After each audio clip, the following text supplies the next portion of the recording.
Okay, so good morning, everybody. Thank you for joining. We're holding here in the Gemara in Mesechta, Megillah. Where it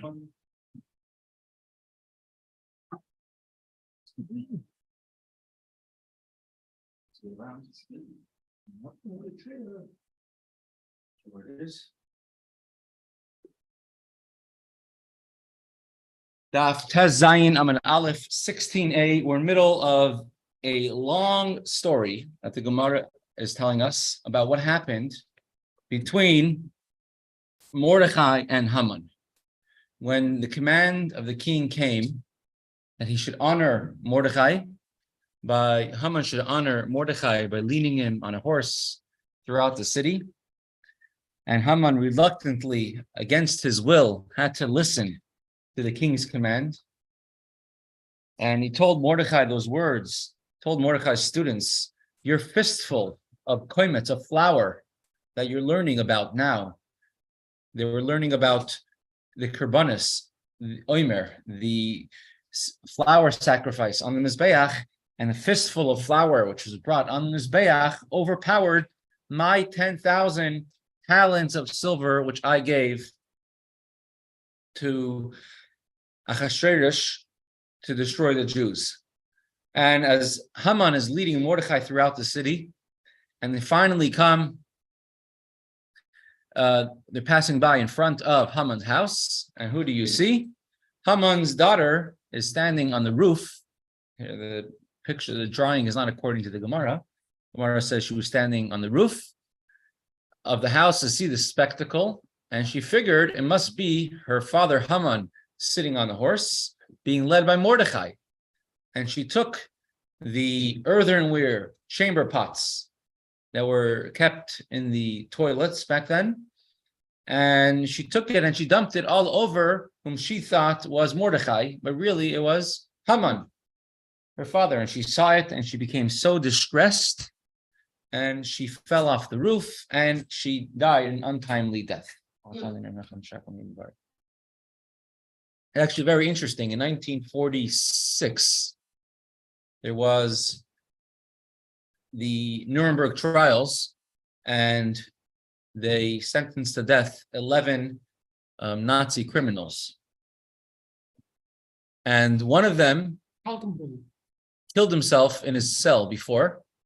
And then they hung 10 Nazi criminals. And when they were leading them out to be hung, so one of them yelled out, don't remember which one it was. It was Kaltenbrunner. It was he called out Purim Fest 1946. Because just like the Jews saw their enemies, Haman and his 10 sons, being hung, so too over here, the 10 Nazi criminals were being killed, and one of them killed himself in his cell, similar to Haman's daughter who fell off the roof. Somehow somebody smuggled into him a cyanide capsule. Right. Could have been a British soldier or somebody. Good. Right. Good. So here is Haman's daughter, and she poured it all over Haman. Now Haman, of course, is devastated. Why? I'm sure he had to give in to his biggest enemy. And Mordechai abused him the entire day. Mordechai kicked him. Mordechai used him as a stool to climb up to his horse. Haman was very, very sad. It says, and he was mourning because his daughter died. So the Gemara continues that after this whole story, Mordechai did not go back and start celebrating. The salvation is at hand. He returned to the king's palace, the king's gate, continued fasting and continued mourning and continued wearing sackcloth. And Haman had to come back to his house, says the Gemara, mourning and having his head covered in shame. He was mourning over the death of his daughter, having his head covered in shame due to his daughter having poured a whole chamber pot full of filth on top of him. Yesterday we explained the Ragacha Regain, why it's written in the Megillah in this order, Avel, First he was mourning, then he had a shameful head, a dirty head. If it happened in the other way around, and we gave an explanation on that yesterday from the Ragachavar Gain and from Levi Yitzchok of Berdichev. So this entire long story that the Gemara just recounted, Marsha says that it's not written at all in the Megillah anywhere, and it's all we have the story, the Kabbalah and tradition. There was a certain Talmud of the Chayz of Lublin, who was a very big tzaddik, later on became a Rebbe of Dinov, and his descendants, you could say, became the Belzer Rebbes today. The last name is Rokeach. The Bnei Yisachar. You ever heard of Bnei Yisachar? Yeah. Bnei Yisachar, very big tzaddik, very big guy. So he has a sefer, many svarim of his speeches and different things that he said. The Bnei Yisachar brings down that there is actually a hint in the Megillah to every single detail of the story between Haman and Mordechai, which was recounted in the Gemara. So look over here inside the Megillah, and it says, "Vayikach Haman es halavush v'sasus." Haman took the garments and the horse. Vayalbesh es Mordechai, and he dressed Mordechai. V'arkiveyu b'rechoy ve'ir. He paraded him in the city square or throughout the streets of the city.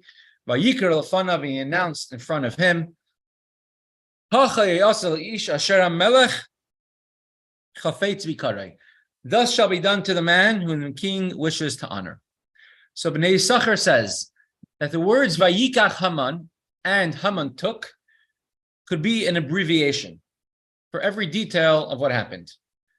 So the first says Chachamim, the word Vayikach stands for Chachamim, Yashru, Neged, the nun of Haman, Mordechai, Umare Hilchas Kmitza. That's what the words Vayikach Haman. And the sages sat in front of Mordechai, and Mordechai showed them the laws of how to take a fistful of flour. Then again, it stands for Vayikach Haman, Yud Vav Nisan. It was the 16th day of Nisan, Mem Hey Kuf Ches, Mitzvahs Hayoim Kmitzas Choiv. And the mitzvah of the day was to bring a fistful of flour on the Mizbeach. Then again, he says, Vayikach Haman, S, and Haman took the, and he says it stands for V'oisasha. And at that hour, Nis'atif Mordechai Yechidi, Mordechai wrapped himself in his talis to daven. Yechidi alone, meaning he told the students to run away. Chanan es tfilasai. And Hashem listened to his tefillah. That's what it stands for, Vayikach Haman es. And then again it says, Vayikach Haman es. Later on, throughout the, says later on, Haman was groaning, saying, Mordechai asked him, why are you groaning? And he says, yesterday, I was the top man in the kingdom, second to the king. Today, I'm being made a bathhouse attendant to Mordechai. So he says, Vayikach Haman es stands for Haman kana nechasim. Haman acquired possessions. V'hinei Mordechai yarash chelek. Mordechai told him, fool, do you think that you really own anything? You're my slave. Remember, he sold himself as a slave to Mordechai many years before. Yossi. Good morning, Rabbi. Good morning, Chaim. Caffeine. Chaim. It says Haman sold himself as a slave to Mordechai. So Haman acquired possessions. V'hinei Mordechai yarash chelek. And Mordechai, he inherited the portion that belonged to Haman. So he says everything here is hinted to in the words in the Megillah. And where do we see that Haman had to cut Mordechai's hair and cut Mordechai and to give him a bath? Because it says es halavush ve'es hasus. It could have just said Vayikach Haman halavush ve'asus. Haman took the garments and the horse. What's ve'es? The word es in the Torah doesn't really have much of a meaning. And whenever you have the word es, the Gemara, many Gemaras, many Mesechtas explain what the word es is coming l'Rabbuye to add on. So it says es b'sarei, when a person must go to the mikvah, he says he must Vayirchatz es besarei. He must wash his flesh. And it teaches us es hatafel lebesarei, things which are connected to your flesh, not just your skin, but anything connected to your skin has to be in the mikvah as well, like your hair and anything which is It's your fingernails too. fingernails, correct? Anything connected to your skin. So it says es halavush, things that are connected to your clothes, v'es hasus, and things that are connected. What is connected to a person's clothes? Their sweat. That makes their clothes dirty. So he had to wash Mordechai, give him a bath. And what else is connected to a person's body? Their hair. So you have to give Mordechai a bath. You have to give him a haircut as well. And it says v'es hasus, and the horse. The word es means hatofelasus, that which is secondary to the horse. What do you need to get onto a horse? You need a Saddle. stool, A stool. right? Oh, yeah. In the olden days, like we saw the picture of the servant holding a stool for the king to get on. There was no stool available, so Haman himself had to bend over, and Mordechai had to climb on him. So it's all hinted to in the words of the Megillah. In addition to that, the Svas Emes, the first Getter Rebbe, adds on something else, and he says, and the king said, You know what? I can't do it later. I'm sorry. "The Asechein leMordechai HaYehudi." The king told Haman, "Go do everything, v'asechein, and you do so to Mordechai the Jew." Cain, in the Megillah, things are spelled without nekudas, without vowels. You can read the word as kan. You know what kan means? Like here, like now. Now, but kaf nun means a base, Oh, a stand. Like a kan is like a stand where you put a something on top of, like a mini table. That's a kan, a stool. So he says that you can read v'aseh kan and make yourself into a base for Mordechai. So make yours that Haman. It could have been a command from the king, even that he has to debase himself in front of Mordechai. there was a king centuries ago who was captured by another king, made into a slave. Yeah. And so when actually the king, if you had captured him, we went again on his horse, but he would stand, and actually the captured king, I think maybe was one of the, I think maybe it was Genghis Khan actually came to Interesting. capturing one of the enemy kings. Right. In addition, he says the word Bereshis. Bereshis stands for the words Binafol Oivecha, when your enemy falls. Remember the conversation with Haman and Mordechai? He says, how could you be happy when your enemy has a downfall? Shlomo HaMelech says, Binafol Oivecha Al Tismach, when your enemy has a downfall, don't rejoice. And he told them that's only by Jewish enemies, because you feel bad. A Jewish person, he's my enemy, he's having a downfall, but at the end of the day, he's a Jewish neshama. But if a non-Jewish enemy has a downfall, there's no reason to not rejoice. You definitely rejoice. And it stands for Bereshis bin fol oivecha risha Yisrael al tismach. If your enemy, who's an evil doer of a Jewish person, of Jewish descent, then you should not be happy. But in other words, otherwise, definitely there's reason to rejoice and to be happy. So Haman goes throughout the day and he has to parade Mordechai around, and he's wearing his dirty clothes. And you have to realize one other thing. He's used to everybody bowing down to him. And remember, he had an idol on his neck. Yeah. Everyone's bowing down to him and to the idol. The entire day he's parading Mordechai around. The entire Shushan population, which was bowing down to him, suddenly is not bowing down to him. It's the most degrading thing for him that he could imagine. And Haman is very upset. He took off his idol because Mordechai wouldn't let him wear it. You can imagine serving Mordechai while wearing a big idol around his neck. Mordechai will not let him wear it. And he was all dirty. And he comes home and he wants to freshen up. But first, he has to do what every good husband does. He has to vent about how bad his day was. So it says, Haman came back to his house, mourning and head covered. And everyone's waiting for him at home. By Saper Haman leZeresh Isha Oyav. Haman recounted to Zeresh's wife and to all of his friends, Eis Kol Asher Karahu, everything that had befallen him. So you see, he has his wife and his friends. A man like him had a lot of friends. And then his wise men and Zeresh's wife told to him, hey, wait a second, where all his friends go? He's told his wife and his friends what happened. And then his wife and his advisors told him, where did his friends go? Well, he's just talking to his friends. We'll see soon. But Haman, as an evil person, all of his friends were friends of opportunity, fair weather friends. When he needed them, they were his friends. When they thought they could gain something from him, they were his friends. Suddenly, Haman tells him everything that happened to me that day, happened to him that day. Hey, Haman, you're not in such a good situation now. Suddenly, we're no longer friends. Now we're your paid consultants.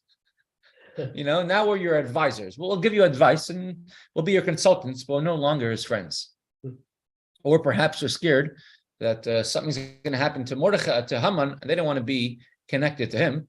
You know the way it worked. Whenever they purged family, they purged them and all their friends and all their generations.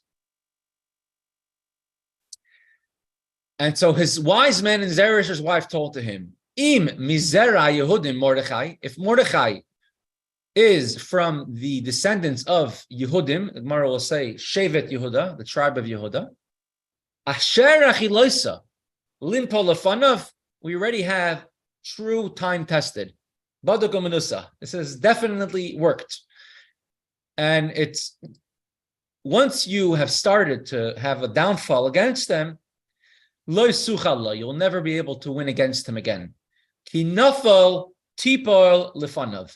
You will definitely, surely have a downfall in front of Mordechai. Rabbi, how did they know this? How did Zeresh and the wise men know that if? How do they know that he will definitely have a fall? If because he was a Jewish stock. Oh, because he's Jewish stock. Very good. So the Gemara is going to discuss that. That part, meaning what they based their thing on. They're saying that they see from history, it's always like that. And being the wise men, they could give a reason for it, saying that the Jewish people are like earth and like they're compared to the dust of the earth and compared to the stars of the heaven. So we're either very low, in a very low situation in comparison to the nations of the world, and then they could start treading on the Jews, or we're very exalted and above everyone else. And just like nobody could ever reach up to the stars, so too, nobody could ever reach up and to try ruling and to try subduing the Jews. So they said this is the way the nature of the Jewish people has always been. It's been like that by Parai. It's been like that throughout all their enemies, all the times of the Shoftim, of the judges. And this is what it's going to be like now as well. There's another pshat which says that they told Haman, Nafal Tipol Lefanav, if you want to have any chance at surviving, right now your prospects are not looking too good.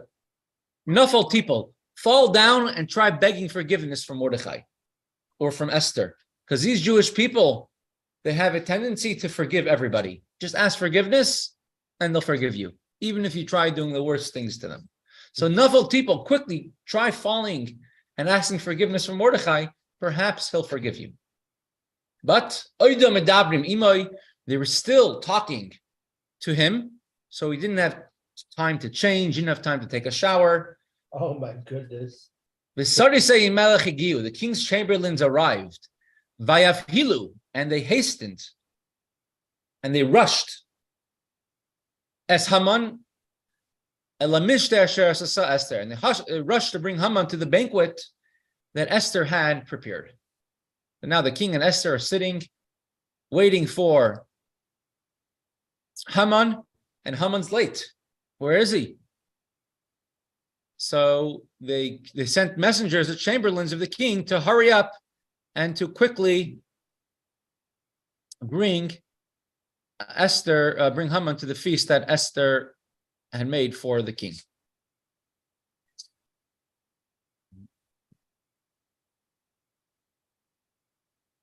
This. Right, so this is now going to be the second feast of the king, where it's going to be Haman, the king Achashverosh, drawn very big. Remember, he said he was big like a bear, hairy like a bear, and said in the beginning of the Mesechta. And here's Haman all over there at the king's palace. And Esther will accuse Haman trying to kill him. So let us continue with the Gemara. Let's pull up the Gemara on the screen. Where is it? Here it is. Says the Gemara, and Haman recounted to Zeresh's wife and to all of his friends everything that happened to him. And they told him, if you have started to fall in front of Mordechai, in front of the Jew, Mordechai from Yehuda, you will definitely have a downfall. Ask the Gemara, the beginning of the verse called Haman's friends at home, his friends. But now later on, it changed term and it's calling him his advisors. What happened to all of his friends? They were not called advisors before. So we see that they weren't both. They weren't real advisors. They weren't really wise men. And they weren't really friends. Not this and not that. So why does it change a term? Amar Rabbi Yochanan, says Rabbi Yochanan.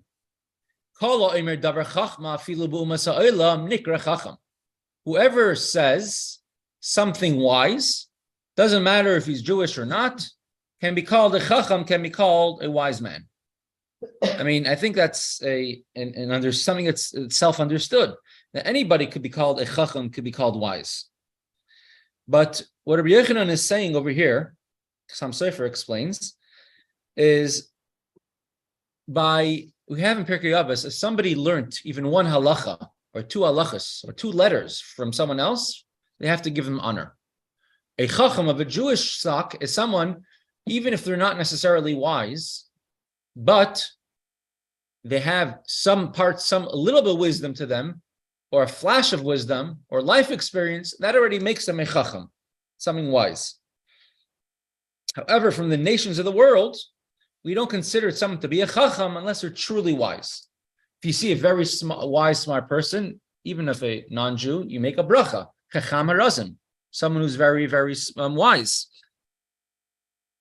However, even someone, what the Megillah is saying unique over here is that these advisors to Haman were usually not the best advisors, right? They advised him yesterday to build a tree for Mordechai, 50 cubits tall.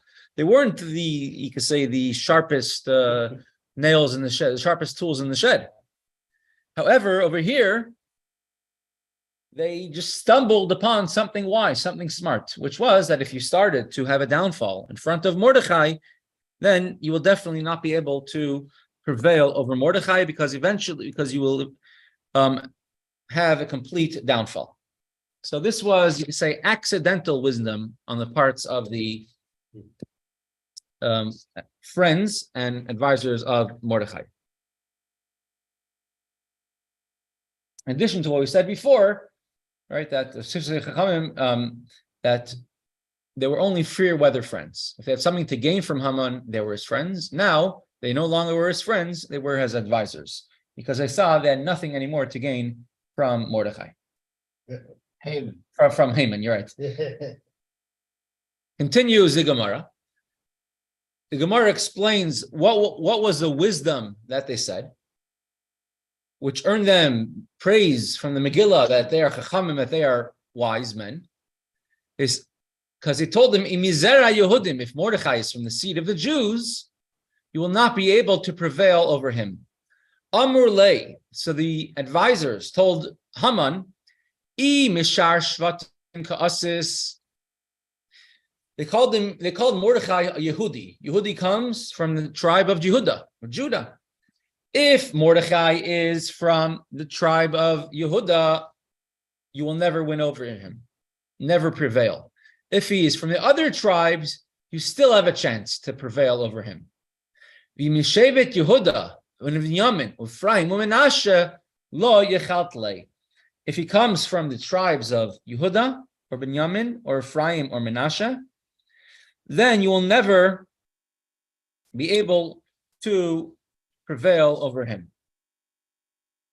And Mordechai, if you remember, we said before at length, we called him Ish Yehudi, a man of Yehuda, Ish Yemini, a man of Benjamin. And we said his mother came from Yehuda, a descendant of King David, and his father came from Benjamin, a descendant of King Shaul. So he actually was descended from Yehuda and from Benjamin. Yehuda, and they bring a proof, a support from 4 different psukim in the Torah. Yehuda, it says, Dichsiv, when Yaakov Avinu blessed Yehuda, his son, he told him, Yadacha, Eiref Eivecha, your hand shall be on the neck of your enemies, meaning you might struggle with enemies, but you will always emerge victorious over your enemies. So therefore, you will not be able to prevail over Mordechai if he comes from Yehuda. Enoch and all the other tribes which we said, which are Ephraim, Menashe, and Benjamin, it says in Tehillim, D'chsiv behu, Lifnei Ephraim uVenyamin uMenashe Eira as Gevura Secha. Capital Pei. If anyone's 79, they probably say it this chapter every day. It says, in front of Ephraim and Benjamin and Menashe, Hashem, show your might. So I mean, Hashem will show his might in front of these Shvatim. And David HaMelech, who's from the tribe of Yehuda, is saying how Hashem will show his might and his power to these 3 Shvatim, to these 3 tribes. So these 4 Shvatim, which are Benjamin, Yehuda, Ephraim, and Menashe, if they have started gaining the upper hand, so then you will never be able to prevail over them.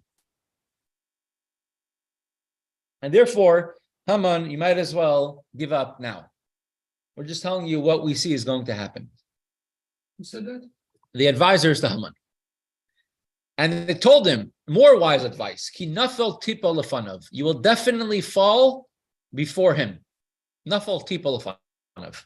Why does it have to say the word nafel tipo? You will fall. Definitely fall. Why 2 times? You fall. Fall and you will fall. Correct. But why double? Darash Rabbi Yehuda bar Ilai. Says Rabbi Yehuda bar Ilai, famous miracle worker. Right? Rabbi Yehuda bar Ilai. Shtei nefilas halalu lama. Why are these 2 terms, nafal and tipal, falling, and you will definitely fall, mentioned twice here in the Megillah? Amru Lai. So the wise men, the advisors of Haman, said to him, Umazu meshula la'afar, umeshula la'kechavim. This nation, the Jewish people, they're compared to the earth. Hashem told Avram Avinu, Yezaracha kafara aretz, v'hayezaracha kafara aretz. Your descendants will be like the earth, the dust of the ground, the earth on the ground. So the sand, which is everybody walks on it. Umeshul lekechavim, as well as we said, they will be plentiful like the stars in the heaven. Hashem told Mordechai, told Avram Avinu, Habet na shemaima usfara kechavim, ho yezaracha. Look at the heavens and count the stars. It's impossible to count. So too will be your descendants. Meaning that the Jewish people were not, we're not the ones that go on the straight, short path. We're on the roller coaster of life. We're all the way. We have big highs and big lows. Kashain Oilin. That's right. That's right. Kashain Yardin, when we have a low, when we descend, Yardin ad the Afar, we descend very low down. And even people which are slaves, like Haman, could boast over Mordechai, I'm going to kill him. But when Jews rise, We rise similar to the stars, meaning just like nobody, not even has ever been able to yet touch a star. So nobody could ever touch and to overpower any Jewish person. So Nafal Tipol is a double language saying that after our enemies fall down, then the Jewish people will rise. If you see the Jewish people very low, then you could see you could rise. You will have very high. So the falling, if the Jews fall very low, that's a sign that their enemies could rise. But once the Jews rise, they're going to rise all the way till the stars, meaning till they're untouchable. So Nafal means on the Jewish people, and Tipol is going on the nations of the world. After the Jews had their downfall, then the nations of the world will have their downfall. So they told them that you will not have any more power to try overpowering, prevailing, not over Mordechai and not over the Jewish people. Tiferes Shlomo Vradomsk, he says that when a person davens every day, they should do the same thing. Have their eyes down to the earth, meaning be humble. And that's why your nefesh, your soul, could rise up to Shemayim, to heaven. He adds on as well, and he says that just like a seed in the ground, in order for it to start growing, first the actual seed has to disintegrate. So too the Jewish people, for us to elevate, to grow, and to become greater who we are, happens through all our hardships that we go through during Galus, during exile. So that's why we fall very low down, but could elevate ourselves very high. Ramchal, you heard of him? Yes, indeed. The Moshe Chaim. Where was your Rav? In I think in Venice. In Venice, that's right. Yeah. You go to the big shul, Portuguese shul in Venice. Mhm. On the first floor of the building, there's like a small mini shul, and then there's a side room off of that. And that's the room where the Ramchal and his sons would sit and learn. Right? He wrote many, many Svarim, the Ramchal. Venice, Italy. I mean, his viewpoint is a little bit different than, it says a little different in Chassidus and many different things. Where are we now? In the ascent or descent? We're stuck in the middle. Us, we're only on the way up now. Mashiach's coming, we're only on the way up.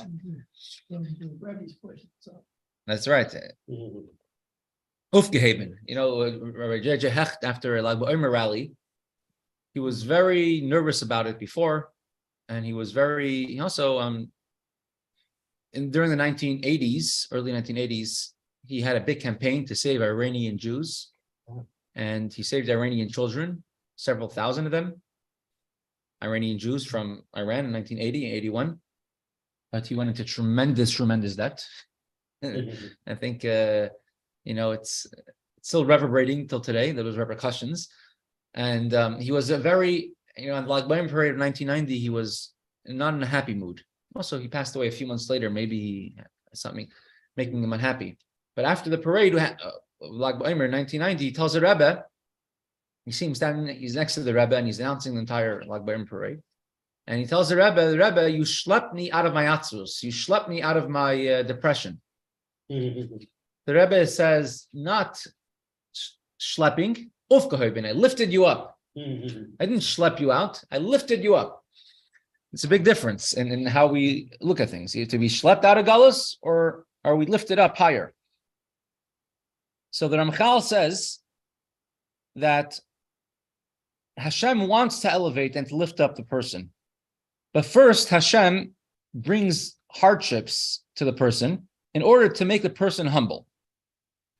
Because when a person is humble, then evil, the Ra, has no place. A person does not look to something negative or have any negativity inside of them. But once a person fixed everything they had to fix, there's no reason why to have sufferings anymore. So once the Jewish people here did teshuvah, what was the goal that Hashem wanted to do was accomplished, there's no reason for them to have a decree anymore. No reason for them to have persecutions from Haman anymore. This is not exactly a punishment. It's more like if something has to be done, you weren't going to take care of it on your own, and we have to do it for you. Right. It was very, very rarely that the Rebbe would speak of a miracle stories that happened with him personally. Someone that the Rebbe would say about a miracle story that happened with him. Right? Very rarely. You probably count on your fingers how many times the Rebbe spoke about in public. We know of tens of thousands of people, probably many more that we don't know of. And as you go through life, and if you just ask people, take up the courage and ask people, do you have a story with the Rebbe? You'll find out many, many more that we have no idea of, right?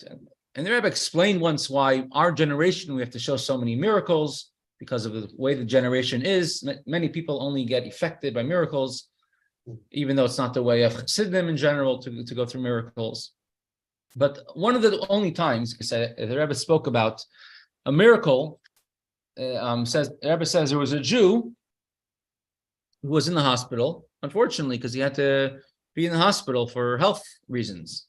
And he asked a bracha by the Rebbe. The Rebbe says, no, if a Jew asks me for a bracha, I have to give a bracha. And he gave him a bracha. And I added on to the bracha that while he's in the hospital, he should go around to find the Jewish patients, put on tefillin with them, Jewish doctors put on tefillin with them, to speak about Yiddishkeit and encourage people in Yiddishkeit while he's in the hospital. And he did that. And he went out of the hospital very quick. He was healed, and within a short time that the doctors thought he had to be there, and he left very quickly. The Rebbe says the purpose of him going to the hospital was he had a mission to do in the hospital. Once he did his mission, there's no reason for him to be there anymore. So the problem that got him to the hospital disappeared.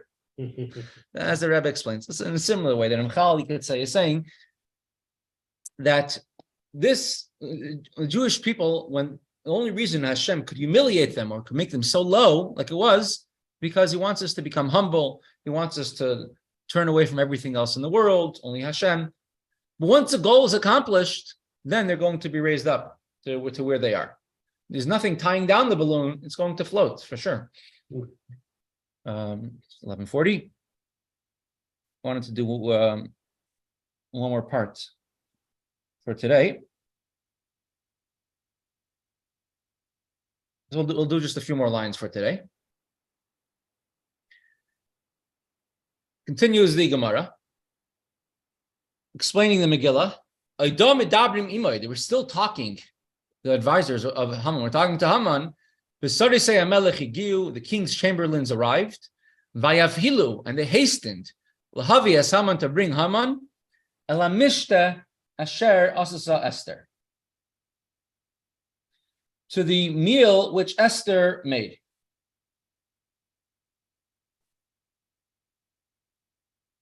So why does a term vayavhilu? And they rushed. Usually bahala means confused and confusion. So what type of confusion was going on over here? Why was Haman confused? So says the Gemara, vayavhilu, and they hurried to bring Haman, they hastened. Melamed sheviyu bebahala. It teaches you that they brought him in disarray, bahala, and didn't even give him a chance to wash himself off from his filth, from his dirt. I always feel bad for him. You feel bad for Haman, yeah? Don't feel so bad for Haman. Tomorrow we'll have an explanation why it was a good thing. So the word Bahala can mean hurrying up, like we had in the beginning of Megillah Esther, chapter 2. Where is it? Near that. In the beginning of Megillah Esther, it says, where is it? Pasuk Tes, verse 9. And Esther Esther pleased Haggai, became very pleasing in his eyes, and she won favor in Haggai's eyes. He was a chamberlain of the women's courts. Vayevahel, and he hastened to give her every single portions of ointments, meaning Esther got for world first-class service. She didn't have to wait her turn. You know, when Haggai is going around giving all the girls their makeup and the oils, he rushed to give Esther first because Esther found favor in his eyes. He liked Esther very much. So over here, Vayivahel means, and he rushed, right? And he rushed to give Esther everything that she could possibly need. Ointments and oils and makeup and all and perfumes. Over here, Vayavhilu, the simple meaning is, and they rushed. So the Gemara is adding on over here that the word vayavhilu also can mean something else. The word behala, pachad, means fear, behala.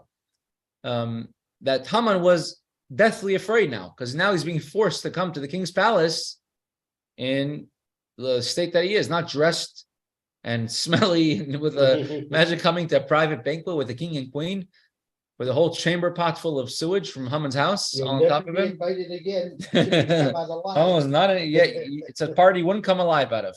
Yeah. Correct. Queen would not approve. So that's what it means, vayavhilu, and they rushed. The Rabbi Yonasan Eibschitz says something very unique on this.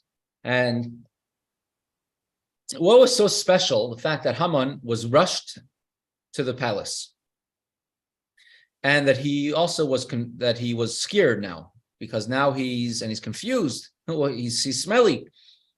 He didn't have time to take off his dirty clothes. So how is this connected to the miracle of Purim? Not the fact that he was wearing dirty clothes. So we can understand this based on what we had just on the previous daf Tesvav. It says Esther entered the outer chamber of the king, and she says, as soon as she entered, Kivan Shigia Lebeis Hatzlamim, she reached the chamber of the idols, which we showed where it was we showed where it was exactly in the palace, which is the inner court.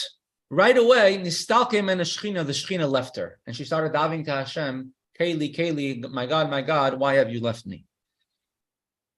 The Shechina cannot rest where there is idol worship. Moshe Rabbeinu, when he's in front of Pare told him to daven to Hashem to stop different plagues, Makav Barad, the hail. And Moshe Rabbeinu says, I will daven after I leave this city, I will daven to Hashem. Why can you not daven to Hashem to stop it in front of Pare? Because Pare's house and the city itself was full of idols everywhere you went. So he couldn't daven over there. Can't daven in front of such a place. So he couldn't daven and you need divine assistance. And that's why Moshe Rabbeinu davened outside of the city for the barad, for the plague of hail to stop. Miracles happen where the Shekhinah is let in. Kotzker Rebbe was once asked by one of his students, tell me, where's Hashem? And he told him, wherever you let him inside of. That's where Hashem is. I mean, Hashem is everywhere, but that means where you're going to feel Hashem, only where you let Hashem enter your life. Shekhinah is actually a feminine form. Is it actually this is like Hashem like actually caring instead of for you have an feminine form because Shekhinah, right? Yeah. I mean, Chassidus talks about it a lot in Mamar Basilagani. Shekhinah is the presence of Hashem, which is as a revelation to the worlds. Right? There's Hashem for himself. Yeah. And then there's Hashem, the way he relates to the world, and that's Shekhinah. That's Malchus, which is the feminine. So Esther, this is part of her wisdom. Remember, why couldn't she just ask the king to save the Jews when she's in Achashverosh's throne room? The king stretched out the scepter because it's full of idols over there. All right, she wants to do it in a place where Hashem is present, where there's no idols over there. That's where she wants to do it. And so therefore she invited Haman and Achashverosh to her home, to her place to have a feast. Over there are no idols, right? So over there is a good place where a miracle of Hashem could happen and Haman could get killed. So therefore, she invited Haman and Achashverosh to her home for a palace, and a miracle it's a more appropriate place for a miracle. However, what happens by the first meal? Haman comes in wearing his garb that he wears all the time. What did Haman have around his neck? An idol. And she walks into, and now here he is in Esther's home wearing an idol around his neck. And Esther feels this is not the right time. We have an idol right over here. But now a big miracle happened the second day. And Haman was wearing the clothes he was using to lead Mordechai around the city. Obviously was not wearing his idol. And he's all full of smelly chamber stuff. So idol obviously would not want it to get dirty.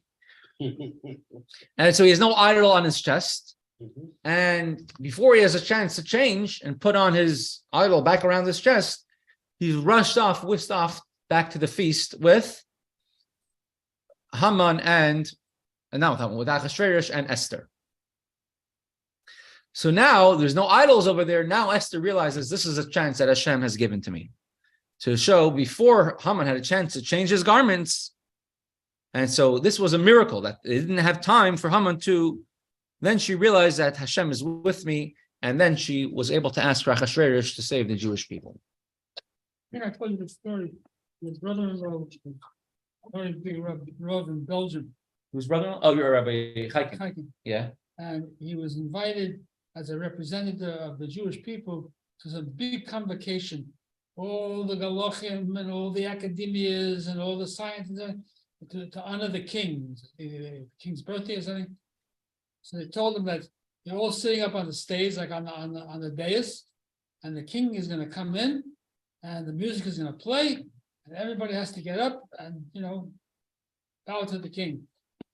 So so he sits up there, and then the music starts to play, and in comes a galach with a big cross swinging in front of him.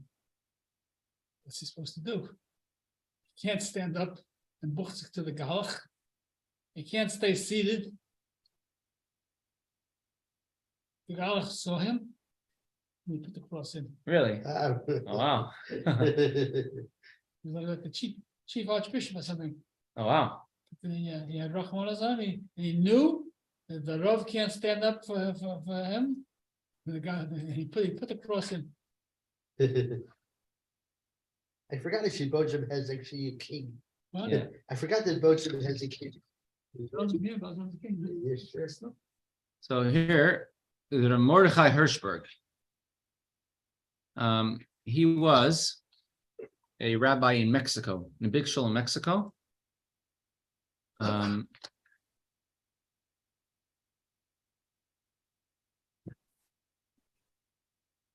Very close to the Rebbe. He was a student of Rameir Shapiro and Chachmei Lublin. He was a very brilliant person. The Rebbe told him, With my Mechut. German Chutan, of course, together with Rameir Arik. And so Mordechai Hirschberg, during the Iran hostage crisis, right? America started treating the Shah of Iran in an American hospital. Iranians became very angry, and they stormed the American embassy, and they took a lot of hostages. And among them, I think there were 5 or 7 Jewish hostages. So there was a lot of diplomacy that they should be allowed visits by different people and by chaplains.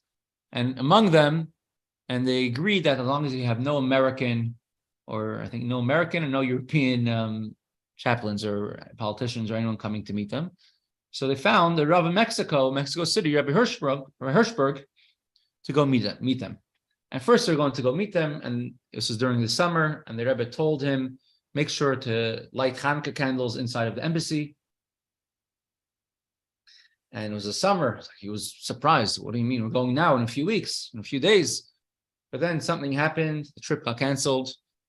It was off the table. And then like a few days before Hanukkah, he got a phone call. Do you want to go like tomorrow to Iran? So he agrees. Yeah. And he went like the next day to Iran, and he make sure to bring with him Hanukkah candles. He lit Hanukkah candles in the American embassy with the Jewish American hostages in Iran.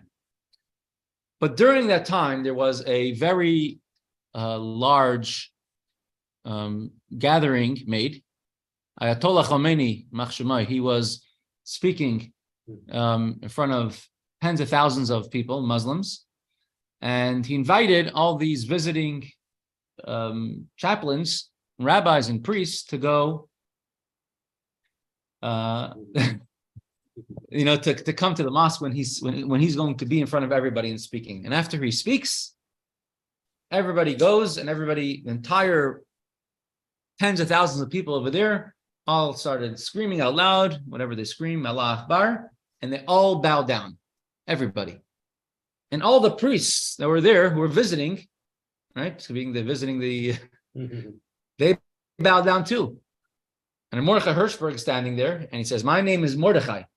If anyone didn't bow down, it's Mordechai. So I don't care if I'm back in Iran, right? I might be with the Haman, but I'm back in Iran, and Mordechai did not bow down to Haman in Iran." And these are Persians. Actually, they're descendants of the ancient Persians. Absolutely. Exactly.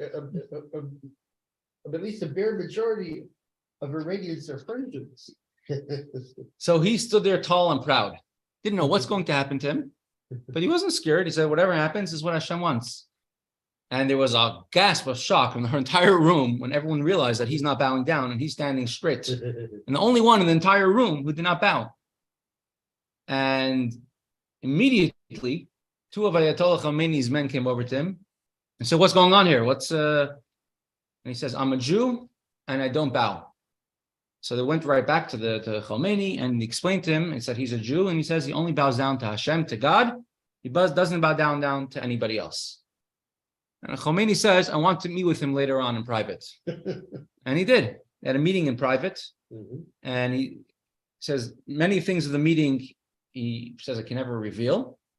But he says, "You're the only one who actually really means it with the truth." He says, all the priests did not mean it with the truth. They all bowed down, even though it's not their religion.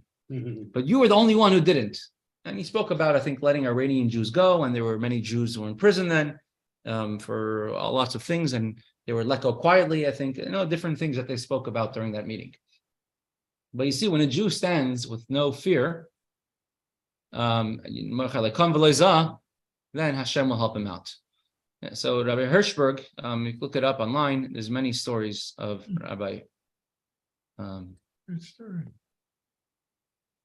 The Rebbe once, I think when he came to France, the place, and he had to register with the SS. Correct. And the concierge of the building, when they came around, he said, "There's no Jews here," because he was trying to protect the Rebbe. Yeah. And then when the Rebbe found out about it, he went to the office of the SS and he said they made a mistake, that in this building there is a Jew, and that's me. Right. I mean, the way I heard the story, correct me, was that they came to the house and they asked who lives there, and the Rebbetzin was there. She said, they asked, "Are you Jewish?" She said, "We're Orthodox." So they took it to mean Orthodox. Yeah. And the Rebbe went to the office and got it changed, saying Jewish Orthodox. He went to the SS? He went to the SS office, correct. Yeah. They went to the Nazi office to register that we are Jewish, even though they didn't have it written down. Let's learn a little bit more about the layout of the Beis HaMikdash from Mishnayos Mesechta Middos. So we learned about the 5 gates of the Hatzvi-Bais of the Temple Mount. Now we're going to discuss the 7 gates of the Azara, of the courtyard of the Beis HaMikdash. This is one of them is the gate. The firstborn. I never heard of that one. Is it like you're sacrificing the firstborn of the animals? All the firstborn animals, which had to be shechted on that side, the Azara. Let me just bring up a diagram of the Azara. Because I know actually that the firstborn would no longer on them, because actually they said with the golden calf, the tribe of Levi in place of the first. So you see over here, this gate called Shar B'Charis, the gate of the firstborn. So they would bring in all the firstborn animals who had to be slaughtered into this gate, because that was the closest gate to the place where they had to be shechted. The Tzafan on the northern side. So all the animals the firstborn animals who were brought as a korban were brought in through that gate.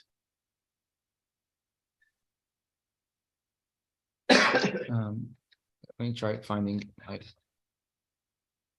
have so many tabs and links open to find the right one. I go through the same thing when I'm on the computer. Okay.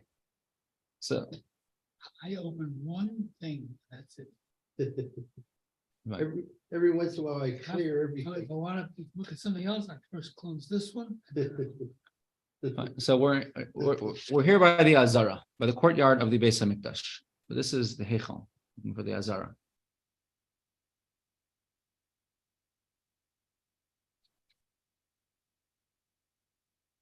So this is what I'm looking for. So this is in this courtyard of the Beis Hamikdash had 7 entrances, seven gates. Aleph, Beis, Gimel, Dalet, Hey, Vav, Zayin. This is before entering the place of the Mizbeach. This is just a large courtyard in front of the Beis Hamikdash, called the Ezras Yisrael. This was 135 amos wide, 187 amos long. So about 360 feet long and about 280 feet wide. Was it This actually area. that, if you were to Kohen or a Levi, actually, we could only go up to there? Is that Correct. So- If you weren't a Kohen or a Levi, Mhm. you weren't allowed to go up to there. But even there, anyone's allowed to go up to there. But and if you were Yisrael and you were bringing the carbon, you're allowed to go past there as well. Ah. But so we'll just do this very short. You see three gates on the northern side, which is this side over here, 3 gates on the southern side, and 1 on the eastern side. These are the 7 gates of the Azara. These big ones over here are famously known as Shari Nikanor, the Nikanor gates. Nikanor is a Greek name. And why was it called the gates of Nikanor? For one of 2 reasons. During the times of the second Beis Hamikdash, the Greeks had a general who were fighting against the Jewish people, and Nikanor was a famous general whom the Jews miraculously killed, and then they took his head and they posted it over this gate in the Beis Hamikdash to show the great miracle how a small army managed to win such a major army. So it's called the gates of Nikanor. The other reason why it's called the gates of Nikanor is from the famous story of what happened with Nikanor. Nikanor was a very wealthy Jew, and he really wanted to donate something to the Beis Hamikdash of great importance.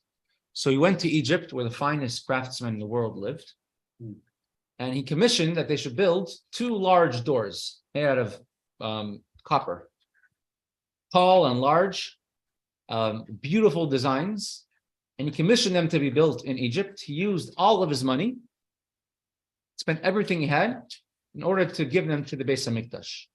So these were the Shari Nikanor. These are the tallest gates in the entire Beis Hamikdash.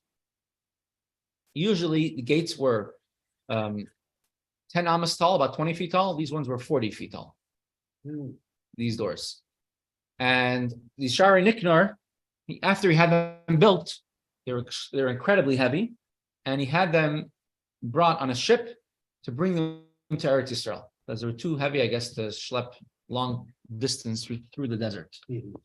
And on the ship, as they're driving on the ship, there was a major storm, and the storm threatened to capsize the ship.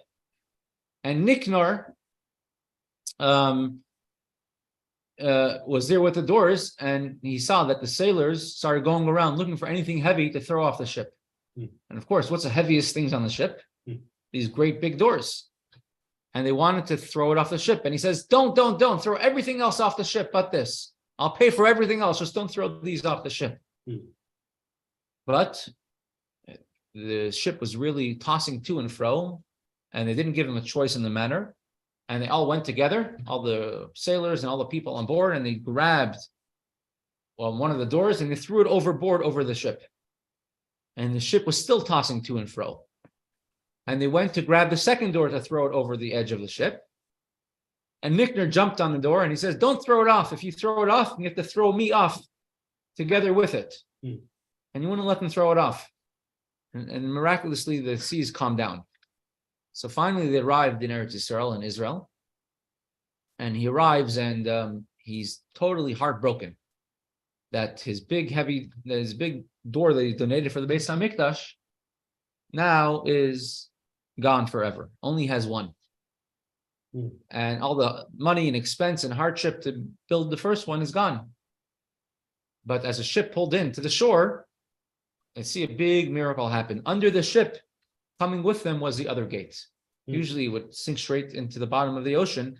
A miracle happened and it followed the ship all the way to Eretz Yisrael.